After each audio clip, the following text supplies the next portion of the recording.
You see Vikings? My daughter insisted that I must see.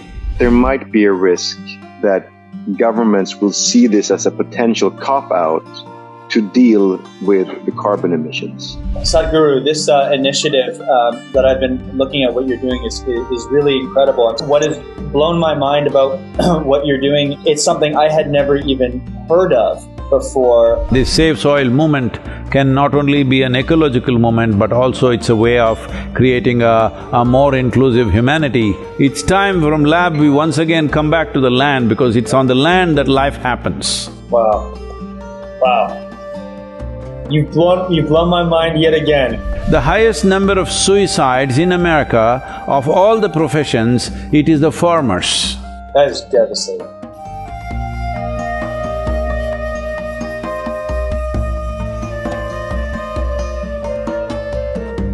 Namaskaram. Floki and Yon, look at them. Both of them together. It's good to see you again. Wonderful talking to both of you, please. Likewise, an honor, a privilege, a delight. Both of you are stationed where, like, in which part of America are you? Right now, I'm in Los Angeles. Oh, okay. Yeah, but normally I'm in Sweden, in Stockholm, Sweden, most of the time. That's where I'm based. Okay. Yeah, I'm in Atlanta, Georgia. I moved here because we're doing a new show at the moment, so be here. So I'm not far away from Tennessee. So I know. Next time you're there, Not I would at all. love to come I'm visit. there in July, let's catch up, huh? Oh, absolutely. Actually, that's a perfect time because I'm done in July, so that'd be great. I'd love that. You golf, you guys, anybody golfs? I'm terrible at golfing, but I like riding around in the golf cart.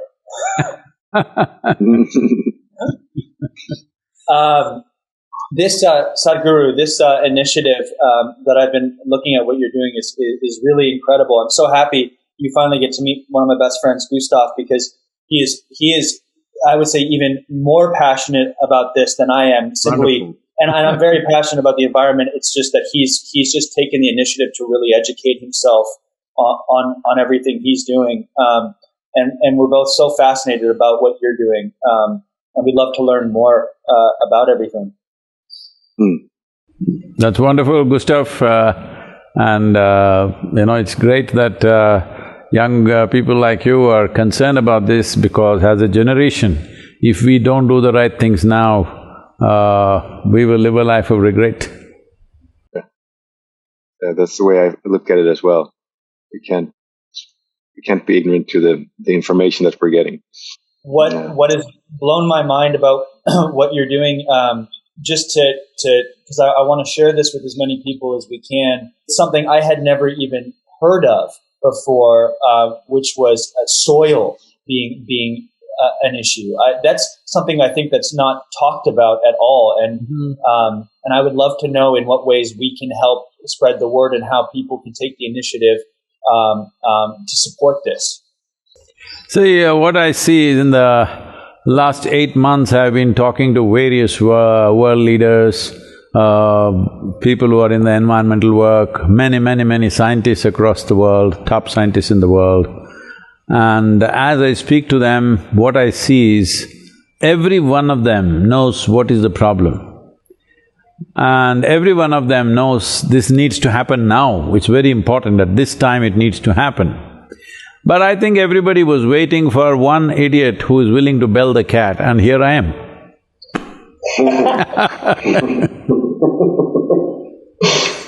Yeah, we appreciate that, Sadhguru. You appreciate me being an idiot, come on. Yes. You're the most someone needs to go first.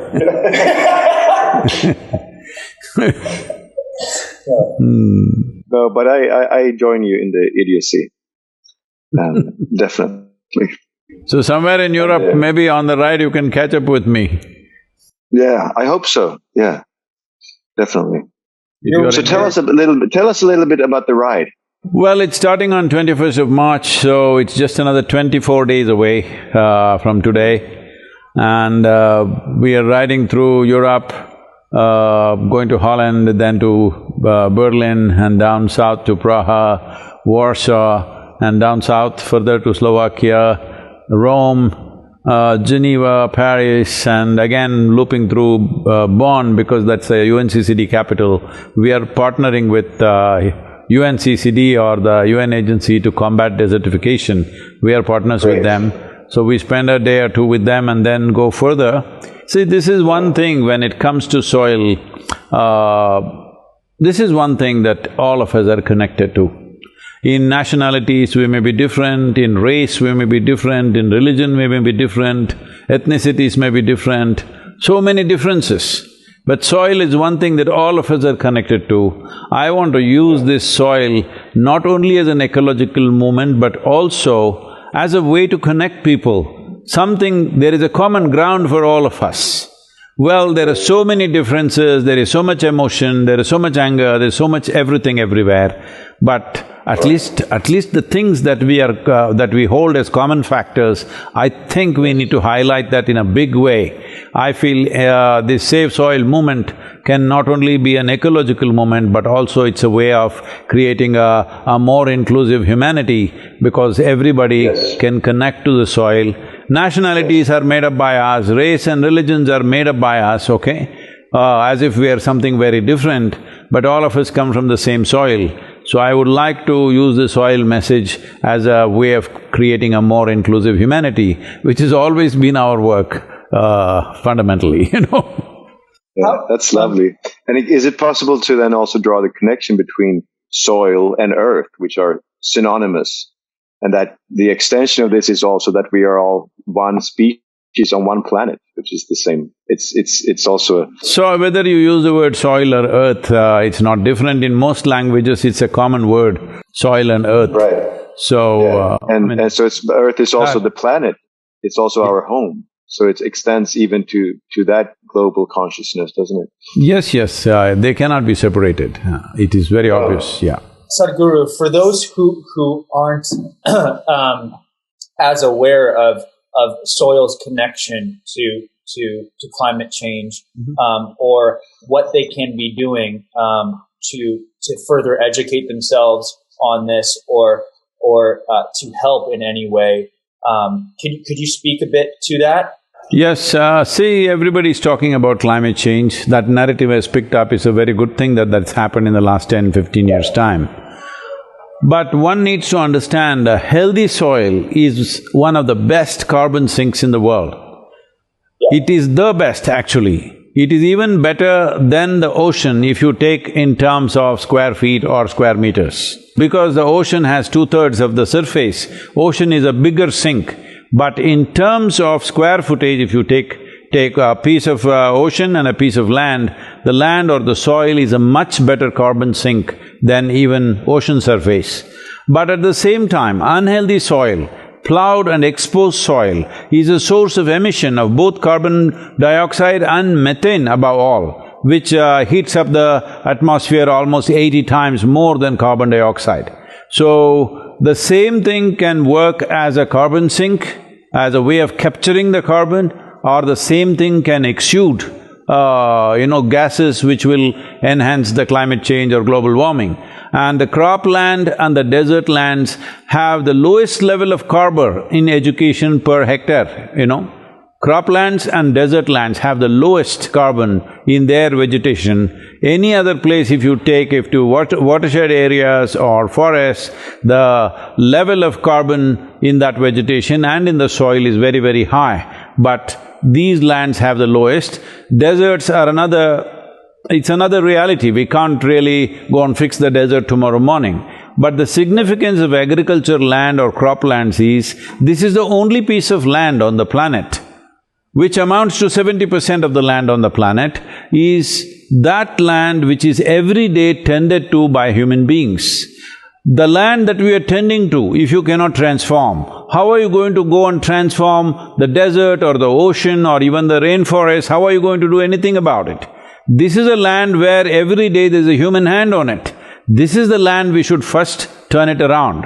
And it's possible to do it if we take the necessary steps, if you institute this in the policy of every nation. In 8 to 12 years, a massive reversal of what is happening right now can be done.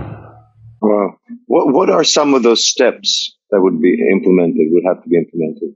See, we've produced a soil document, a common document for the world and also for every nation, based on its latitudinal positions, regions where they are, and the soil types that exist. We have identified 14 types of basic types of soil, and also the economic conditions of the region, and of course the agricultural traditions, because you cannot change agricultural traditions overnight. You will have to work with that. So considering all this, we have made a policy document for every nation, or in some cases for every region. Right now, all the Caribbean nations are signing up with us we are signing MOUs with them with the soil policy document, how to implement. We will do similar things with most nations. Maybe the large nations may not want to sign because they have their own systems to do it, but it's okay as long as they do it. But smaller nations, we are trying to sign up and handhold them in that direction. When you ask specifically what, see, there is one fundamental thing that we need to understand. When Alexander asked about what about climate change, essentially one important aspect of climate change is the amount of ppm per in the air around us. On an average, if it's 350, it is considered normal, but today we've reached 410. This 410 means 60 ppm extra. ppm is a unit for the carbon dioxide or carbon molecules in the carbon particles in the air. To bring this down, one important thing is to enhance photosynthesis on the planet. Whether it's a cover crop, or whether it's a bush, or it's a tree, or grasses, whatever it is, always land should have photosynthesis going on. Photosynthesis is the magic, perpetual magic that is going on using the perpetual energy of the sun. The very life that we are is manufactured from this, because before photosynthesis started on this planet, people say, scientists say approximately 1 billion years ago or whatever, whenever it started, before that, the oxygen levels in our atmosphere was less than 2%. Obviously, human beings and most mammals could not exist in that. But today it is 21%, where all of us are comfortable. So this 21% of oxygen has happened mainly because of photosynthesis. So, right now if you look at, human habitations, the lands that human beings have occupied, if you fly across the world, you will see the level of photosynthesis happening in every land that human beings have put their hands into is minimal or nothing, Large parts of the time in the large, for months on end in a year, there is nothing happening, it's just plowed and left open, killing all the microbial activity. The first 15 inches, 12 to 15 inches of soil is responsible for 87% of the life on the planet, including you and me. Today we are using machines where they're plowing almost like 12 to 14 inches deep and leaving it open to the sun. This is like we peel off our skin and stand in the sun, you will be screaming. That's exactly what the land is doing. Land is screaming, but nobody is hearing. So, the most important thing is always there must be a crop. If you have no yield crops coming, there must be a cover crop all the time. So one of the things that we've been pushing for is for the governments to give some financial assistance to put cover crops. Just now, about 10 days ago, United States announced $1 billion fund to enhance the cover crop in various states in the country. Similarly, United Kingdom has announced a subsidy for cover crops. Now we're pushing the Indian government and every other government, at least in the seasons when you're not growing food on it, there must be a cover crop, enormous foliage. When time comes, you just put this back, that creates humus in the soil, and that humus is the basis of who we are, because the word human itself comes from the word humus. So essentially, we have to reteach people everything that they know is essentially about… No, we just have to remind them, because 40, 50 years ago we knew what to do. Suddenly we forgot, because from land we moved to lab. It's time from lab we once again come back to the land, because it's on the land that life happens. In the lab you can experiment. Life happens only in the land. Yeah. And there's, I was watching the YouTube video about this already, and there's something like we have 80 more harvests or less? Different people are saying from 60 to 80 harvests, some people are more optimistic are saying 80 to 100 harvests. 80 to 100 harvests means approximately 45 to 60 years is max.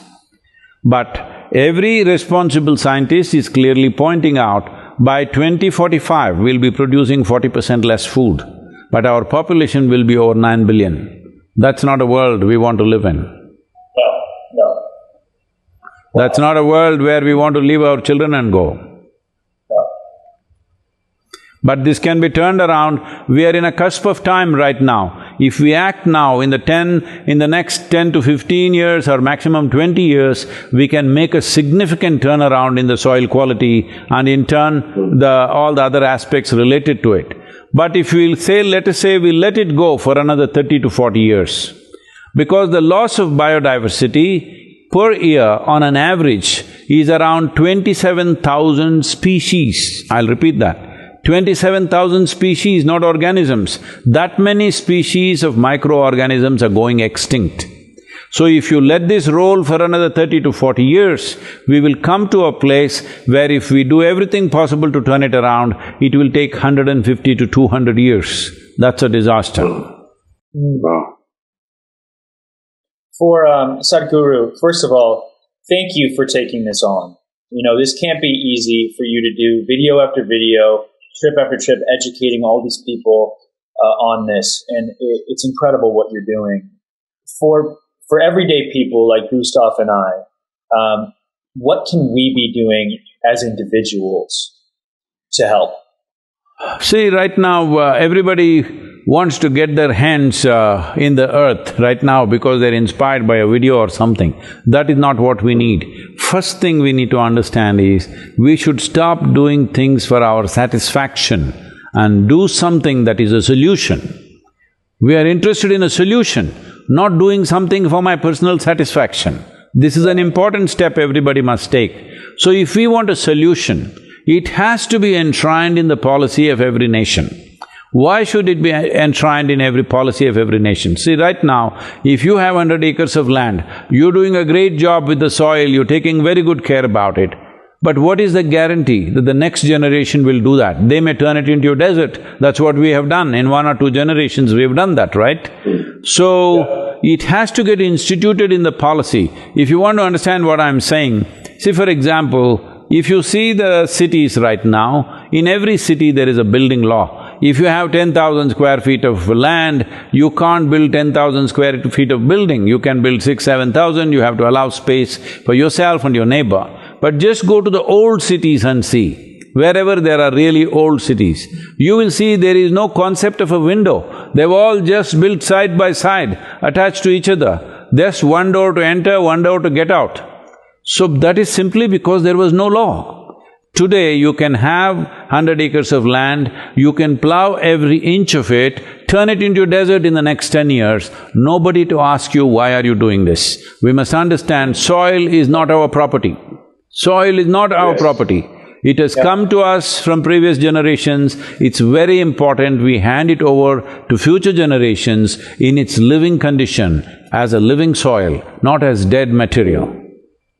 Yes. Wow. Wow. You've blown my mind yet again. So when do you start your trip to begin this process of, so I understand you're meeting with politicians, people all over, trying to institute this one step at a time. Your ride is something like 30,000 kilometers. So right now, I'm coming to United States on 5th of March, I'm sorry, and I have some media interactions and stuff. I finished that, then I'm in Caribbean region for about 4 days, and then by 15th I'm in London. There are many events till 20th. 21st I start to ride from London. So then we go to Holland and from there Germany, and that whole trip, as I said earlier. But on the way, I'm taking a 2-day break and going to Ivory Coast because it is the UNCCD's COP15. 170 countries' representatives will be there. So I will be addressing them and also handing over these soil policy document to each nation, and we have written separate sections for every nation. For every nation, we have made a separate book. So we will be giving it to those nations or whoever the representatives of those nations, and from then again I fly back to Riyadh, and from there I ride down to UAE, Muscat, and from Muscat I'm taking a boat with my motorcycle, and a 2.5 day trip to Indian coast. From there I'm riding for another 25 days. That sounds incredibly relaxing. I'm 65, I hope I survive.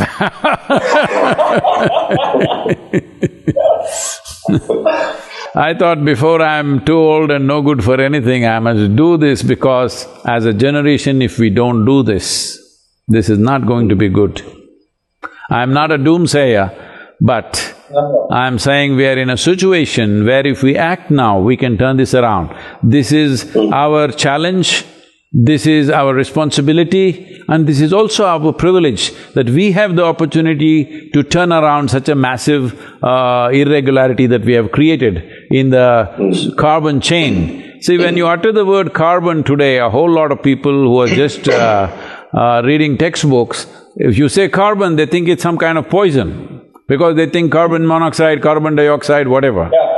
But we are all carbon life, we are all carbon life. Every life that you see, whether it's a worm, insect, bird, animal, tree, you and me, we are all carbon life. Carbon is life. So this is a carbon chain that is going on. If you break one link of the chain will fall apart. Right now, the soil is one link that we are breaking very badly.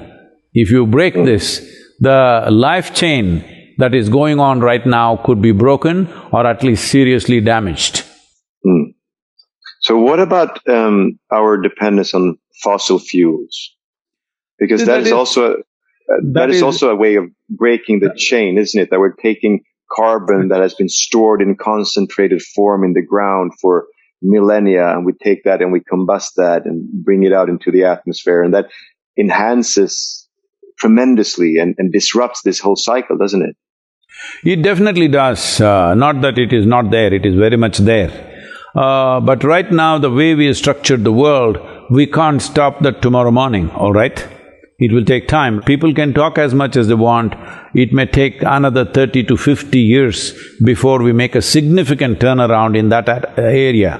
But the nature of the soil is such that if we are willing, if all of us are determined, if the governments make the policies, in the next anywhere between 6 to 12 years, we can make a significant turnaround.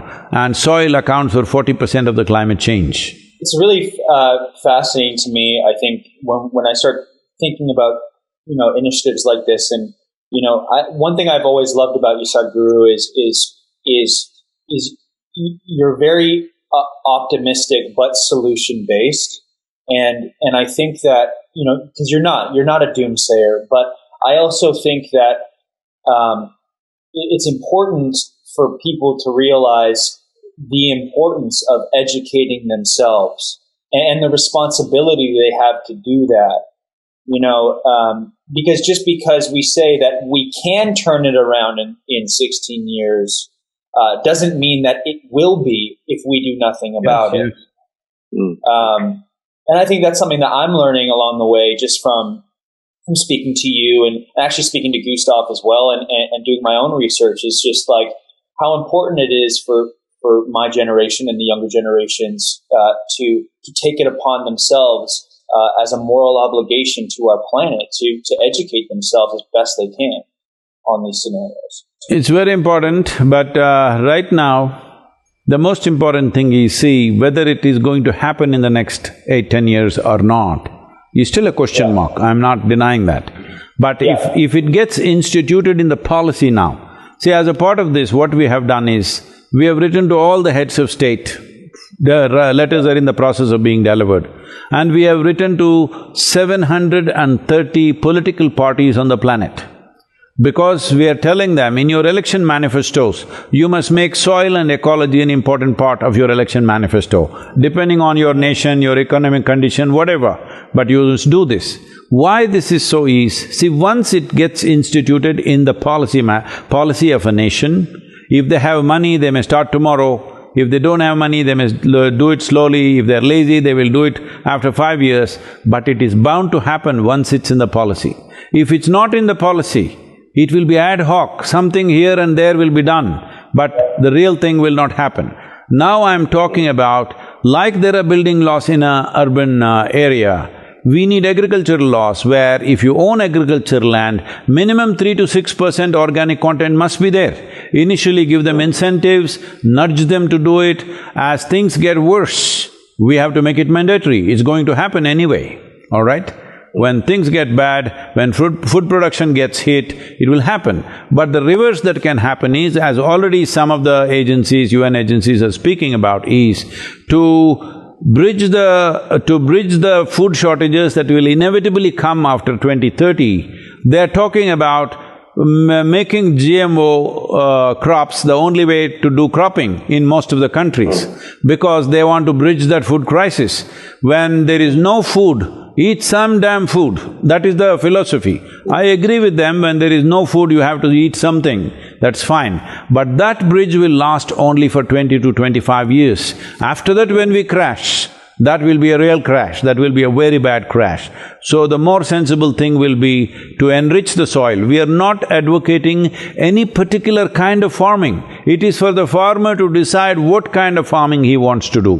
But we are just asking, keep the soil alive for yourself and future generations. For this you need 3 to 6% organic content. Only then the soil will stay alive, otherwise soil will become sand. Can I ask you, Sadhguru, do you think most farmers, just out of curiosity, do you think, or at least from the people you've spoken to, do you think they know that, or do you think, and are ignoring it, or do you think that they're not even aware that soil needs 3 to 6% organic content in it? I have lived on the farms in India. Every farmer knew this 40 years ago, 50 years ago. There was simply no question. Everybody knew this. Whether they understood 3%, 6% or not, that's not the point. But if they took soil in their hand, they would always feel for the organic content, whether it's there or not. So they knew, and they always practiced that. Because India is a land where we have had organized agriculture for over 12,000 years. Probably the longest in the world. So 12,000 years we maintained and managed our soil richness, but in 40 to 50 years we've destroyed it, all right? Why this has happened is, somebody told them there is a better idea, all this, picking up of dung and picking up bullshit, this picking up dung and putting into the land is all bullshit, so I will give you a magic powder, just throw it, everything will be fantastic. And it was. For some 3 to 8 years' time it worked in most lands. You threw the fertilizer and boom, everything came up like never before, all right? So, now they are paying the price after 15, 20, 25 years of fertilizer usage, and now the costs are simply going up to such a point that over 300,000 farmers in India have committed suicide in the last 20 years. Even in United States, people tell me that in the last 12 years, 50% of the American farmers have not seen $1 of profit, okay?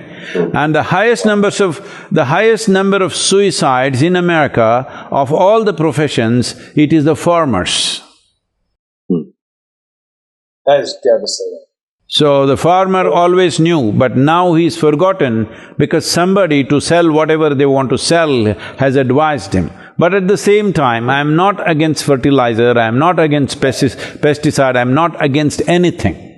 All I'm saying is, let's keep the soil as a living entity for ourselves and future generations. This is a must. But isn't some of the means in order to do that, to decrease fertilizers and pesticides? See, it's the other way around. If you increase the organic content, the need for fertilizer and pesticide will come down by itself. So I'm saying first increase the organic content. See, right now, suppose you take away all the fertilizer from the planet. Your food production in the world will go down by 50 to 60%. Take away all the pesticides and fertilizers together, then your food production will go to something like 25 to 30% of what it is right now. So let us not talk about that. You cannot remove those things right now. This is all fanciful things. You do your house garden in an organic way and you think you can do it that way. If you look at the cost of production and what's coming out of it, you will know it can't provide food for the world. We are talking about world's food produce. So do not talk about impractical things. Increase the organic content. If you increase the organic content, for example, one thing I can say for sure is, if you increase the organic content to 8 to 10% in the soil, the irrigation requirement will come down to 30% of what is right now.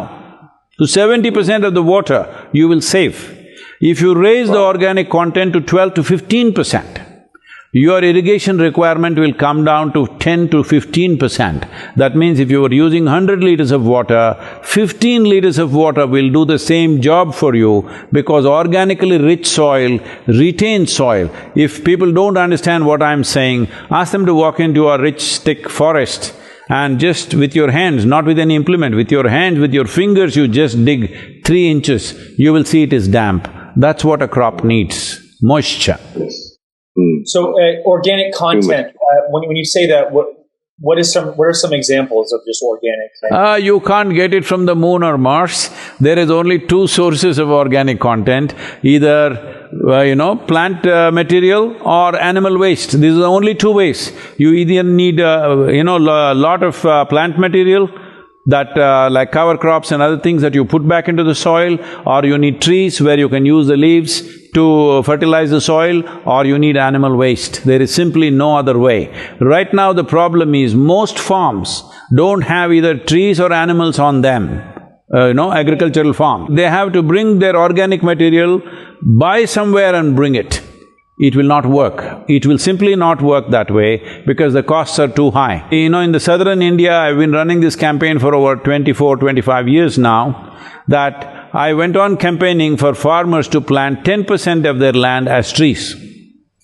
10% of land produces enough organic material for the remaining 90%, and your yield on the 90% is better than what the 100% were doing before. And the organic content is high, water tables have come up, and the nutritional value has gone up significantly. This is another important part. Right now, see, most countries have put their COVID, deaths down. But in US still you're hitting about nearly 2,000 number per day, which is a disastrous number. Well, people can ascribe it to many things. One fundamental thing is, any rudimentary doctor, I'm not saying some virology expert or something, and a simple doctor, basic education doctor can clearly tell you, if you don't have enough vitamin A, vitamin B, B6, B12, C, E, and folate and iron and these things in your body, you become susceptible to respiratory infections. This is commonly known. Upper respiratory infections and lack of micronutrients are very directly connected. In United States in 1920, let's say a vegetable, for example, today everybody is going for salads believing they're eating something healthy, all right? At least in California and other places. I don't think these Atlanta people are still eating salads. I'm just joking, okay? So, for example, lettuce is one of the, important part of any salad anywhere these days, at least in the Western countries. What lettuce was offering you as nourishment in 1920, what it is offering to you now is only 10% of what it was in 1920, 10%. Wow. 90% nourishment is lost. If you ate 1 orange in 1920, in 2022 you have to eat 8 oranges to get the same stuff. That's insane to me. Yesterday I was at our school, all the little tiny tots were there, and I said, "Can you eat 8 oranges per day?" They said, "We can." I said, "Okay."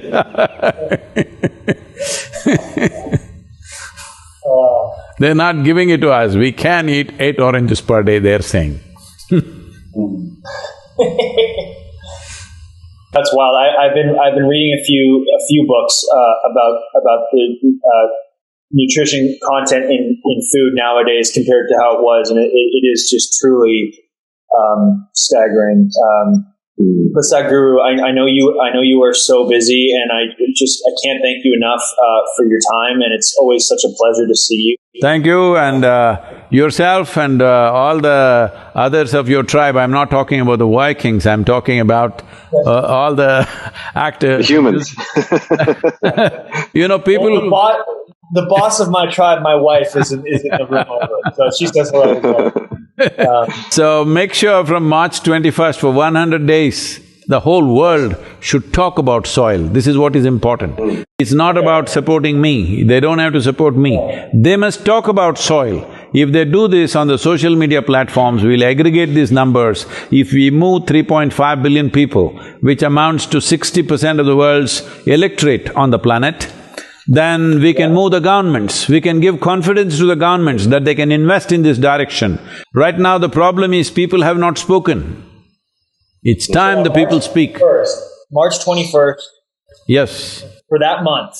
For 100 days from there. 100 days from there, okay. Yes. For 100 days from there. When I am on the road for 100 days, every day say something about soil. Yes, sir. Can I just raise one concern, if I may? Yes.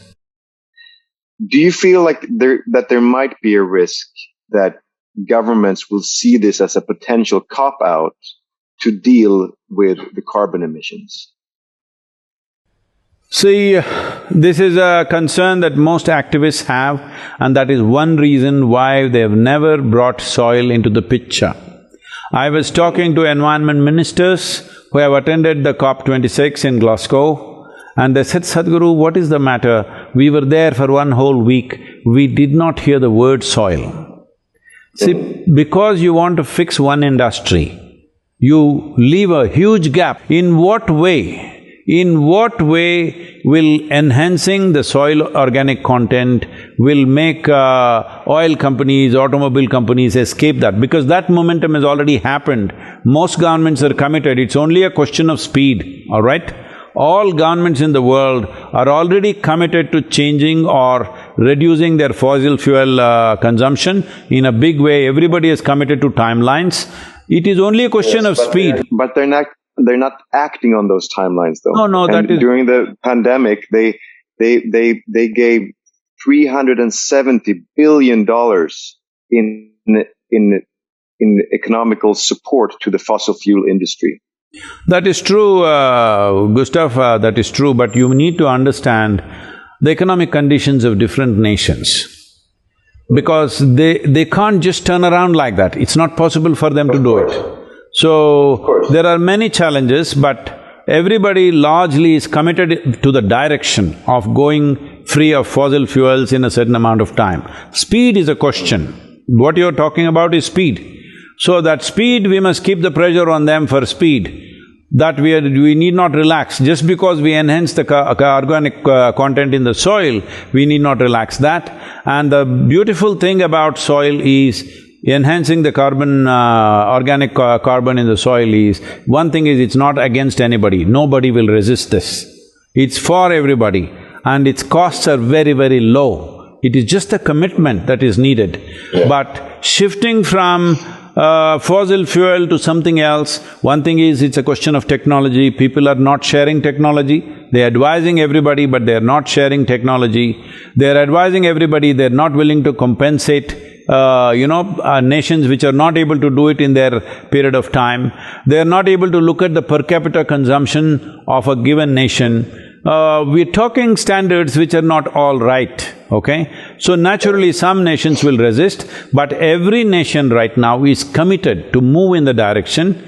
We must continuously inspire them, encourage them, support them, buttress them to see that they're able to fulfill that in a reasonable amount of time, not stretching it endlessly. But see now, a war breaks out, all right? We could have easily avoided this, I don't want to get into the politics of it, but I'm saying a war breaks out just after the pandemic, when nations are just beginning to recover, just beginning to have a reasonable, normal life, a war breaks out. Well, if all the wise men who are ruling the world got together, we could avoid this, right? very easily. We're talking about fossil fuels. What do you fight a war with? With air, is it? With sunlight, are we fighting a war with sunlight?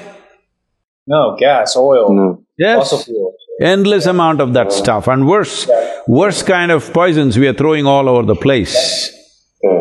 So, I'm saying… I'm not saying that carbon fuels is not an issue, it's a serious issue. It's a significant issue. We should not let up on that. But that's not connected to this, because this doesn't cost money. This is not against any industry or any lobby, this is for everybody. This we must do because this is the easier piece to do, and it accounts to 36 to 40% of the problem. Right. Yeah, thank you. Sadhguru, Thank you. we are going to spread the word, and again, we're so grateful for you. This is not my planet, this is our planet. Let's make it happen, huh? Absolutely. Yeah, that's it. Absolutely. That's it. For sure. I would definitely want to… And get your Viking tribe going, huh?